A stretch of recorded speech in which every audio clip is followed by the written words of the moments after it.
Shikues të nderuar, ju përshëndes, jemi në minutat e ditarit informativ në RTS Gjirokastra, kundër të tjera sot, të keni mundësin të ndiqni. Në fshatin 6 të Sarandës, një sherr në një lokal u përshkallëzua nga sende të forta në armë zjarri, duke sjell vrasjen e 66 vjeçarit të Rexhepi Ismaili mbrëmjen e së njëjtës. Pas ngjarjes autorët u larguan, ndërsa dyshohet edhe për një të plagosur që është arratisur me ta. Policia po heton dhe ka sekuestruar kamerat e sigurisë për zbardhjen e plotë të ngjarjes. Universiteti e Qerem Çabej ka pritur një grup nga bordi i akreditimit, i cili zhvilloi takime me drejtues, pedagogë, student. Vizita fokusua në vlerësimin e standardeve të cilësisë, zhvillimit institucional dhe veprimtarisë akademike të universitetit.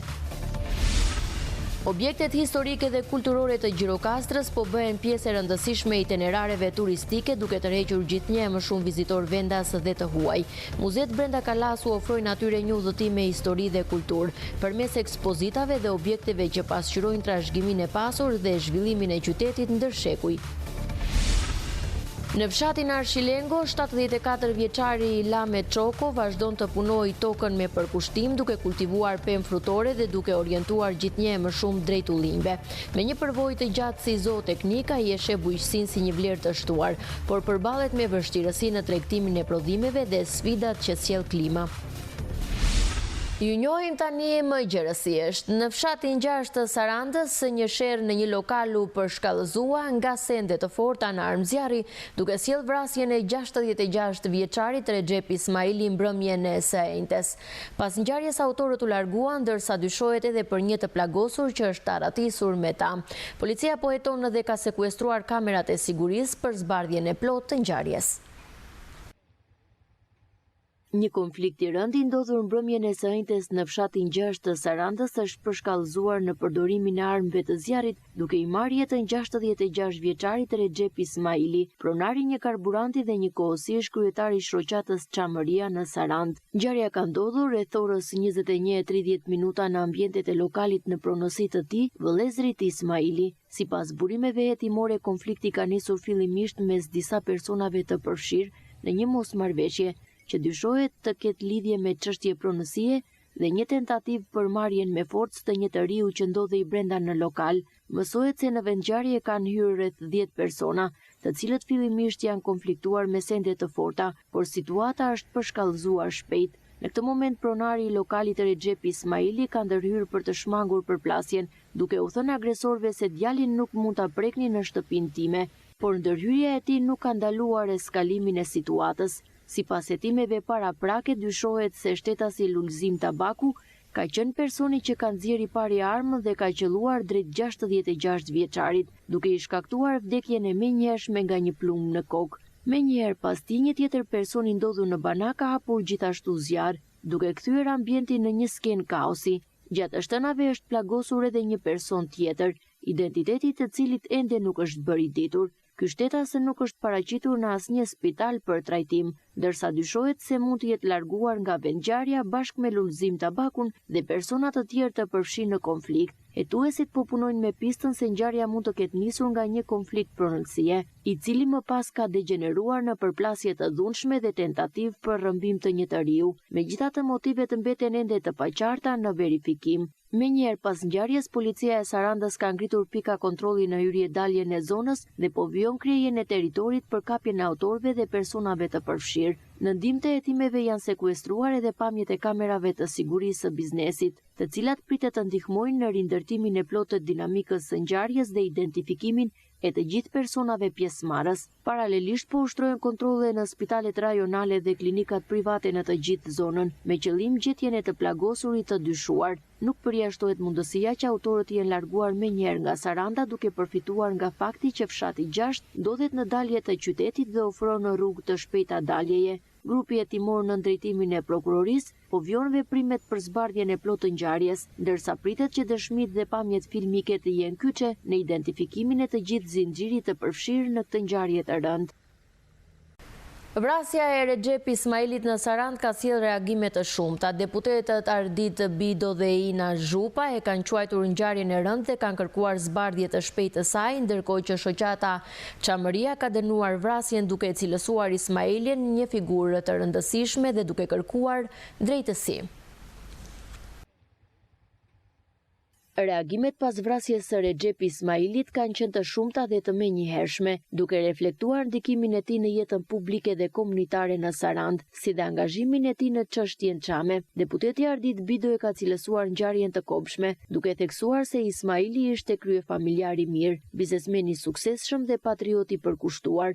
Në reagimin e tij Bido shpreh tronditjen për humbjen dhe e kërkon nga policia e shtetit dhe prokuroria që të zbardhin sa më shpejt ngjarjen dhe të vënë autorët përpara drejtësisë. Ai ka shprehur gjithashtu ngushëllimet familjes, miqve dhe të gjithë komunitetit që e njihte. Një tjetër reagim i fortë ka ardhur nga deputetja e Partisë Demokratike Ina Zhupa, e cila shprehet e tronditur thellë nga lajmi i vrasjes. Ajo e cilëson Ismailin si një njeri me vlera dhe patriot të përkushtuar, duke theksuar se ai ka qenë drejtues i strukturave të Partisë Demokratike dhe një bashkëpunëtor i rëndësishëm në aktivitetet politike dhe shoqërore. Zhupa nënvizon se humbja e tij ka sjellë dhimbje dhe tronditje të madhe të gjithë ata që e kanë njohur dhe kanë bashkëpunuar me të. Në reagimin e saj ajo i bën gjithashtu thirrje institucioneve ligjzbatuese, policisë së shtetit dhe prokurorisë që të veprojnë me përgjegjësi dhe të zbardhin sa më shpejt ngjarjen, duke vënë autorët përpara drejtësisë. Në fund ajo shpreh ngushëllimet më të sinqerta për familjen, të afërmit dhe të gjithë ata që e kanë njohur Recep Ismailin, duke e mbyllur mesazhin me fjalët e lamtumirës. Edhe Partia Demokratike e Sarandë ka reaguar duke cilësuar humbjen e tij si një goditje të rëndë për strukturat lokale të partisë. Në reagim Ismaili përshkruhet si një kontributor i palodhur dhe bashkëpunëtor i çmuar, ndërsa theksohet se ai ka luajtur rol aktiv në jetën politike dhe shoqërore të qytetit. Partia Demokratike shpreh ngushëllime për familjen dhe vlerëson atë si një figurë me ndikim në mbrojtjen e çështjeve kombëtare përmes shoqatës Çamëria. Një reagim i fortë ka ardhur edhe nga shoqata patriotike Çamëria dhe Gavlor, e cila në deklaratën e saj e cilëson Recep Ismailin si një nga figurat e rëndësishme të saj në Sarandë dhe një mbrojtës të palodhur të çështjes Çame. Në reagimin e shpërndar, shoqata shpreh dhimbje të thellë për humbjen dhe e dënon me forcë vrasjen duke kërkuar zbardhje të menjëhershme të saj. Në deklaratë theksohet se Ismaili ka qenë një zë aktiv që prej viteve të para të demokracisë dhe një kontribues i vazhdueshëm në organizimin dhe aktivitetet e shoqatës. Recep Ismaili përshkruhet si një figurë me ndikim në Sarandë, si në biznes ashtu edhe në jetën shoqërore dhe politike, ndërsa komuniteti dhe bashkëpunëtorët e tij e kujtojnë si një njeri aktiv, të përkushtuar dhe me rol të rëndësishëm në çështjen Çame dhe në jetën lokale. Universiteti e Qerem Çabej ka pritur një grup nga bordi i akreditimit, i cili zhvilloi takime me drejtues, pedagog e student. Vizita u fokusua në vlerësimin e standardeve të cilësisë, zhvillimit institucional dhe veprimtarisë akademike të universitetit. Bordi i akreditimit të institucioneve të arsimit të lartë u ndal në Gjirokastër në kuadër të një turi vizitash që ka ndërmarrë në gjithë universitetet në vend. Qëllimi sipas drejtueses së tij, Shqiponja Tilhaj, është që të njihet me problematikat me të cilat përballen dhe gjetjen e zgjidhjeve për të rritur cilësinë e arsimit të lartë. Bordi i akreditimit ka ardhur sot në Universitetin e Gjirokastrës për të bërë një vizitë nga afër për të takuar pedagogë, drejtuesit, studentët, për të parë më nga afër punën e universitetit dhe sigurisht për diskutuar me kolegët tanë këtu në universitet për arritje, por dhe për problemet që ka institucioni dhe si të gjejmë së bashku të bisedojmë për gjetur rrugët për përmirësuar cilësinë e universiteteve që ne kemi kryesore në rolin tonë si bord. Kjo është një vizitë njohje që ne, në fakt, është një vizitë që kemi bërë me gjitha, do ta bëjmë me gjitha institucionet, e kemi bërë me një pjesë të tyre, do ta bëjmë edhe me institucionet e tjera, për që pranë sa më afër dhe institucioneve dhe edhe për t'i dëgjuar nga afër, domethënë për problemet që ata kanë, dhe sigurisht për të bashkëpunuar më tej, për gjetur rrugët për përmirësuar cilësinë e arsimit të lartë, sepse është për të thënë që duhet më shumë punë për të arritur aty ku duhet në cilësinë e arsimit të lartë. Sidomos në kërkimet shkencore që universitetet duhet bëjnë shumë më shumë punë. Kjo vizitë është mirëpritur nga Rektoria Hucana dhe stafi akademik, duke e parë si një ndihmë për të realizuar në kohë reale vizionin për zhvillimin e mëtejshëm të universitetit. Bordi i akreditimit institucional të arsimit të lartë, me në kryetaren e saj zonjë profesore Shqiponja Tilhaj, diskutuan në mënyrë konstruktive shumë problematika që ka arsimi lartë sot në Shqipëri dhe veçanërisht në Universitetin e Qerem Çabej të Gjirokastrës. Natyrisht kjo është një vizitë paraprake, nuk është një akreditim i universitetit, sepse ne kemi bërë një akreditimin institucional 4 vjeçar dhe tashëm do të riaplikojmë për se është duke përfunduar akreditimi 4 vjeçar dhe tashëm do të fillojmë me para akreditimin e ardhshëm institucional. Ku kjo vizitë natyrisht është një ndihmë e madhe për universitetin tonë, sepse ne do të jemi në gjendje të shikojmë në mënyrë të detajuar të metat, dobësit, sepse qëllimi në fundit të tyre është jo thjesht na kontrolloj, por dhe të na ndihmoj dhe për na thënë një vizion më të qartë për zhvillimin e mëtejshëm të universitetit tonë. Gjatë vizitës u zhvilluan takime me drejtues të institucionit, stafin akademik dhe administrativ, si dhe me student të programeve të studimit. Procesi u fokusua në vlerësimin e standardeve të cilësisë, zhvillimit institucional dhe veprimtarisë akademike të universitetit. Dita botërore e talasemis shënon për Shqipërinë 3 vite me radhë pa raste të reja të fëmijëve të lindur me këtë sëmundje, fal testimeve paralindjes dhe ndërgjegjësimit të prindërve. Mjekët thonë se pacientët jetojnë më gjatë dhe me cilësi më të mirë jete, ndërsa trajtimi me gjak dhe medikamente ofrohet rregullisht pa mungesa. Ata apelojnë për më shumë testime gjenetike për parandalimin e rasteve të reja.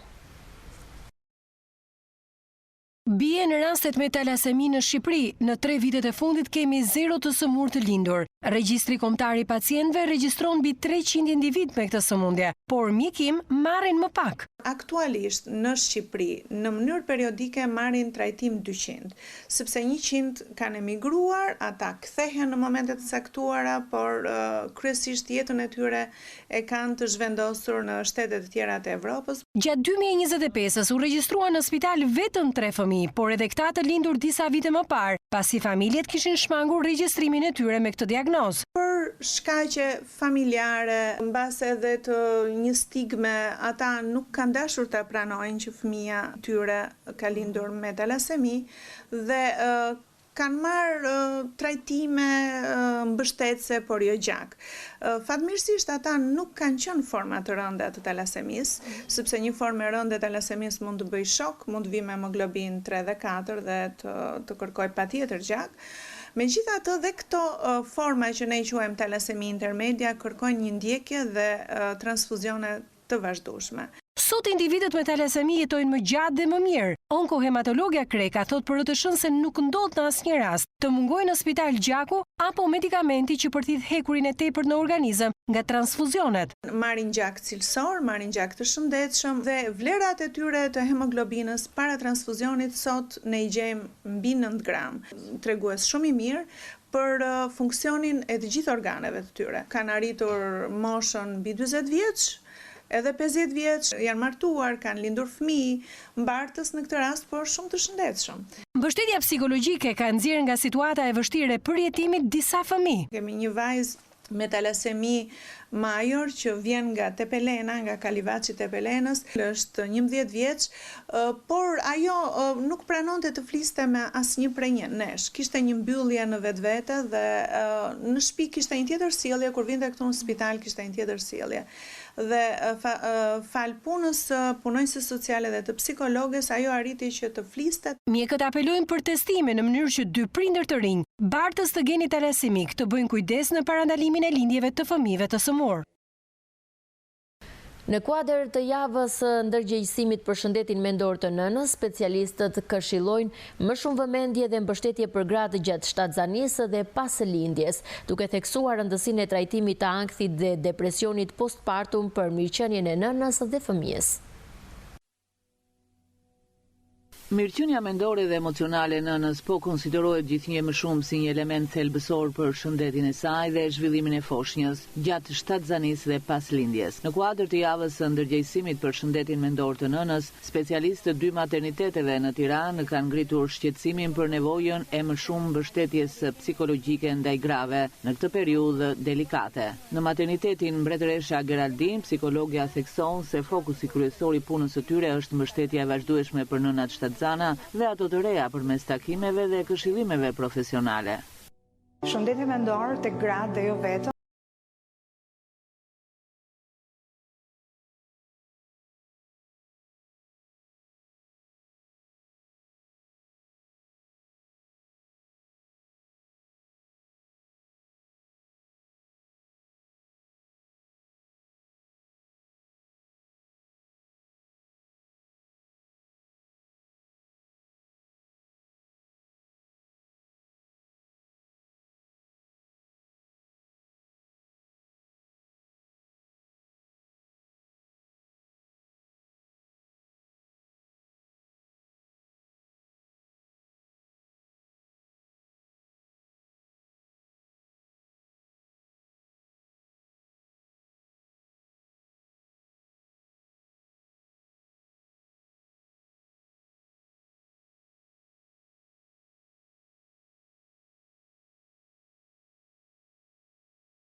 Ndërkohë edhe në maternitetin Koçoglu Eugeni, specialistët vënë theksin tek nevoja për vëmendje më të madhe ndaj gjendjes emocionale të grave gjatë kësaj periudhe.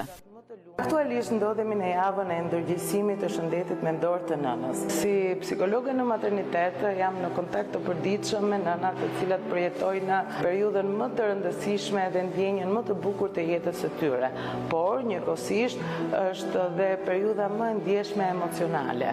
Shumë nëna nuk flasin për këto ndjenja, sepse presupozohet se shtatzania dhe lindja janë periudhat më të lumtura të jetës së një njeriu.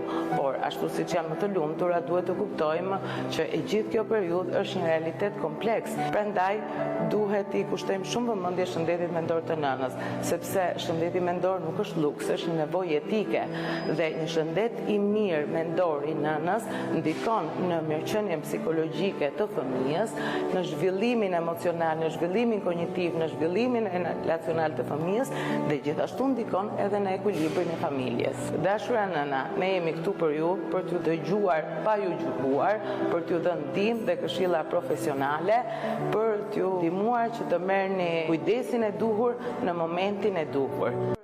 Specialistët apelojnë që gratë të mos hezitojnë të kërkojnë ndihmë profesionale sa herë ndihen të mbingarkuara emocionalisht, ndërsa theksojnë se mbështetja familjare mbetet një faktor kyç në këtë proces. Objektet historike dhe kulturore të Gjirokastrës po bëhen pjesë e rëndësishme itinerareve turistike, duke tërhequr gjithnjë më shumë vizitorë vendas dhe të huaj. Muzet Brenda Kalas u ofrojnë atyre një udhëtim në histori dhe kulturë, përmes ekspozitave dhe objekteve që pasqyrojnë trashëgimin e pasur dhe zhvillimin e qytetit ndër shekuj.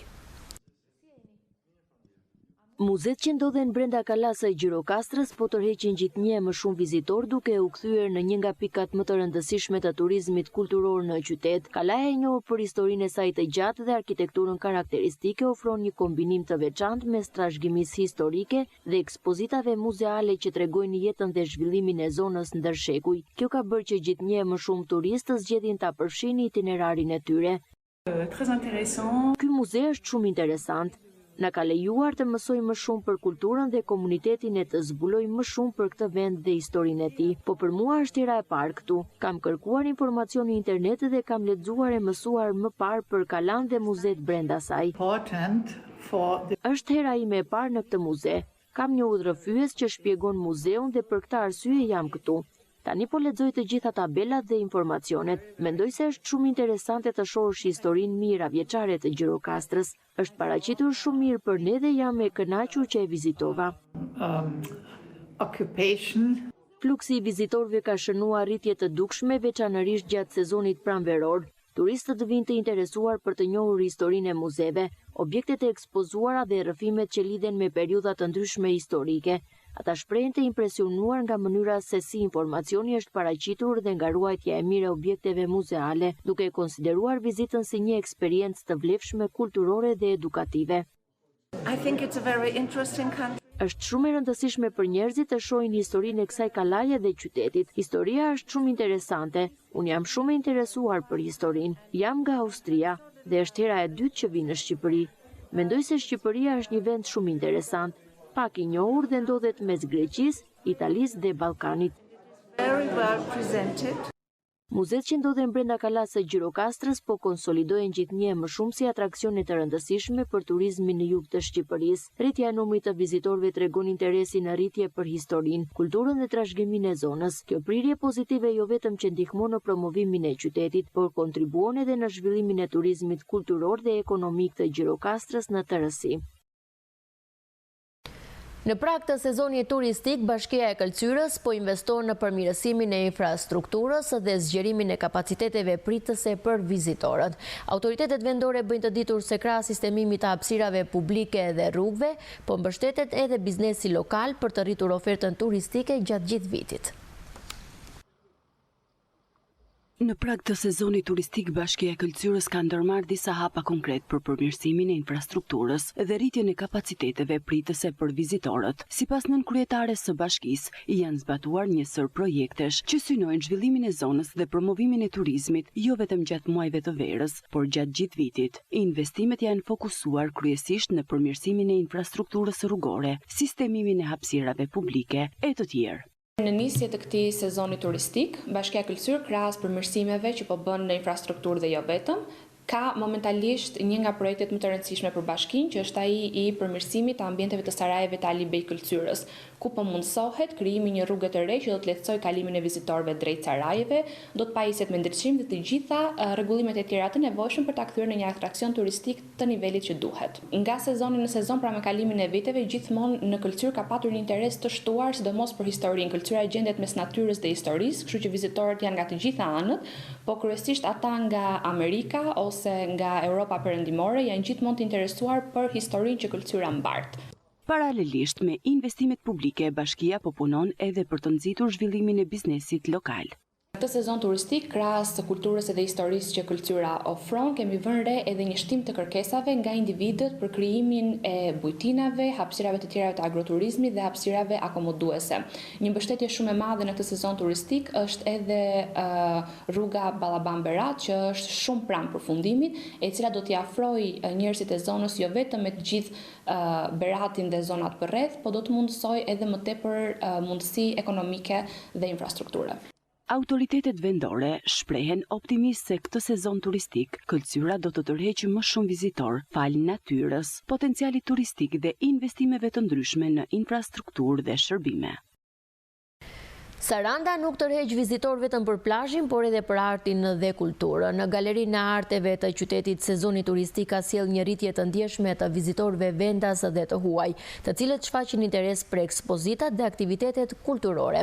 Organizimi i aktiviteteve artistike gjatë gjithë sezonit po e kthen galerinë në një pikë të rëndësishme të turizmit kulturor në qytet. Sezoni turistik në Sarandë ka nisur me ritme mjaft pozitive edhe për Galerinë e Arteve të qytetit, e cila po njeh një fluks të shtuar vizitorësh që në javët e para të pranverës. Interesi i të huajve është rritur ndjeshëm krahasuar me sezonet e mëparshme, duke e kthyer galerinë në një nga pikat më të vizituara kulturore në qytet. Ky sezon turistik, si çdo sezon turistik, është shumë i suksesshëm për sa i përket vizitorëve që frekuentojnë galerinë tonë apo dhe muzeet e tjera. Ka interes shumë për galerinë, vizitorë ngelin të mrekulluar, ka pasur raste kur kanë qenë në ditë e fundit të qëndrimit të tyre dhe në Sarandë dhe nuk e kanë ditur që ekzistonte galeria, dhe kur kanë ardhur jam manitur edhe kanë shpreh keqardhjen që pse s'kan ardhur më përpara ose herë tjetër. Ka shumë interes për të parë ekspozitat edhe ngelen shumë të kënaqur.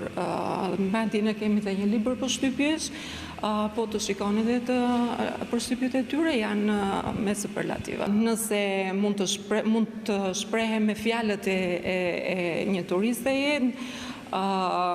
përmes pikturave, këtu kupton edhe jetën kulturën dhe jetën e banorëve që banojnë këtu.